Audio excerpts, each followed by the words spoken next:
Hi there. Well,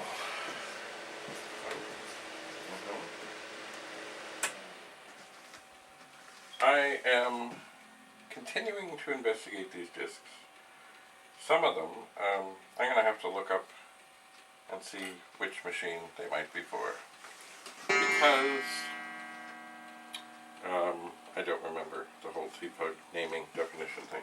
I certainly know that P means pet. And I have found some PU disks here.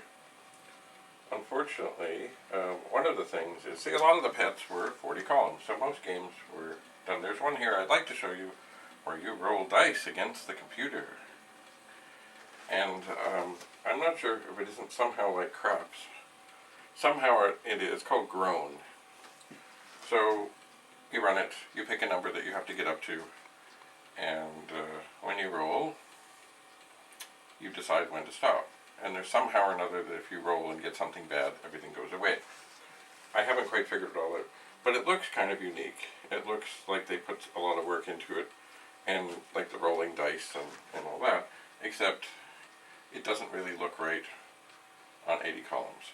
Now somewhere, and I'll have to find it, there is a program put out by Commodore to allow 40 column programs to run on an 80 column pad. It just sticks the screen smaller. So anyway, I will find such things, or perhaps I'll get a 40 column pet and stick it up here. So we're not going to look at that now, but what I'm going to do with these disks, because first of all, I don't know if they're okay or not. There could be read errors on all kinds of them. I just don't know. So one way to check if things are happy or not is to tell the 4040 to make a backup. And if it copies, and I have a disk in the destination drive that I trust, if it copies, then I think that's okay. So this one, which is TPUG April 1985.p, which means it's for the pet, copied just fine. So I'm going to take it out, and I'm going to set it delicately inside this now suspect pet, and I'm going to put in PTM. It's funny, these disks, I always found them to be the most reliable verbatim.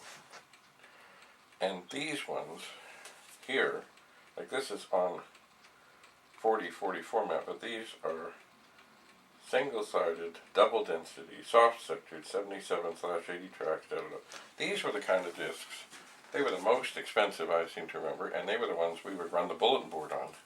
They were also really meant for 8050s, and although it says single-sided, 8250s. I can tell you more about single and double-sided discs. Anyway, so whoever had these certainly used the best of discs. So,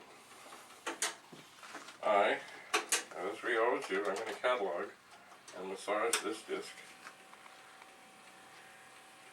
And it is having some issues. Try again. Okay, it looks good.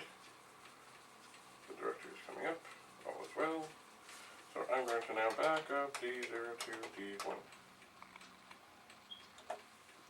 And then I will massage this close.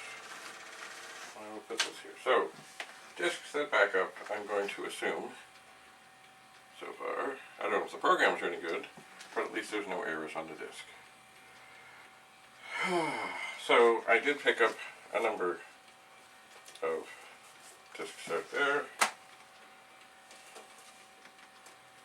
These are a lot of TPUG disks. Here's one.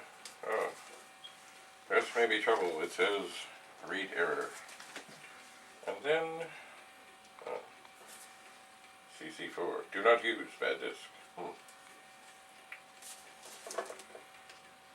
So I will slowly, as I'm doing other things, go through. What's this?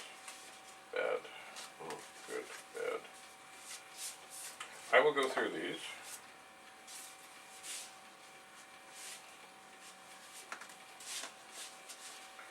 And see what's what. And if there's anything really cool. Oh, here's something. Master Expo Show Disc, 1987. Master New Tax, 86. Cool. Nothing like another bad disc. CAA. A, 3 A's. Differs from Master. Differs. Well, so be it. Now here we run into ones, I think these are not cheap. Dungeons and Dragons. What is this? Blank looking. Oh, here's one. It says Hobbit, but I don't remember, but it's in an envelope from ComSpec, which was a Canadian company. They first started off as communication specialists, and they did all kinds of ham radio stuff and all kinds of stuff. But then they got into Commodore things, and they made some really fine. Like, I just remember if ComSpec made it, you knew that it was. It may not have been the cheapest, but it certainly was good. And who knows, maybe they're still in business. I just don't know. Oh, here. Look. That's a really crisp, sharp Commodore disc thing.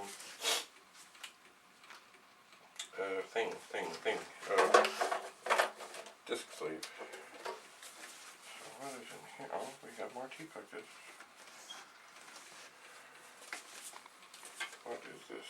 Send back. Rewrite. Disc. Something. Bad. Oh look. Here's an envelope and batteries included. Here's another new tax. Oh, see. Okay. Commodore boot. Bad copy.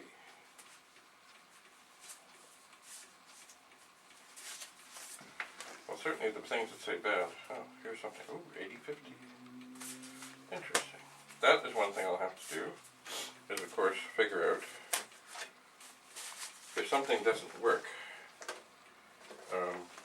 Is it because it doesn't work, or is it because it's possibly an 8050 disc, which of course an 8050 disc will not read in a 4040. It just won't. But it will read in an 8250.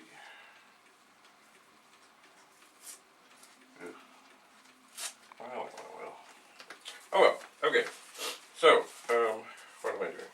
I'm going to put in, I've kind of sorted these into ones that I'm going to test, and ones that, well, they already say bad. I suppose I can always try and reformat them. So, here,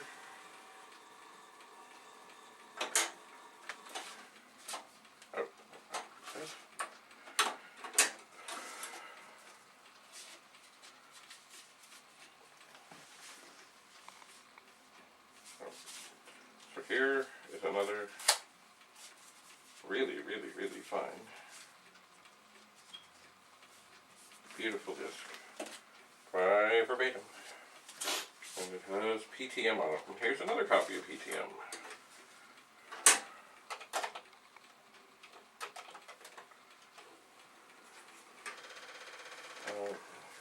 We'll get there. Okay, so that is doing its thing.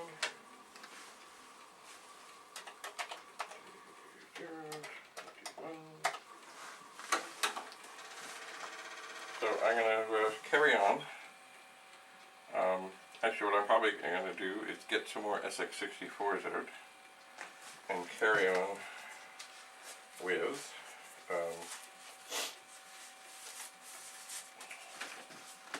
testing them, and these disc thingies that can go on quite happily in the background.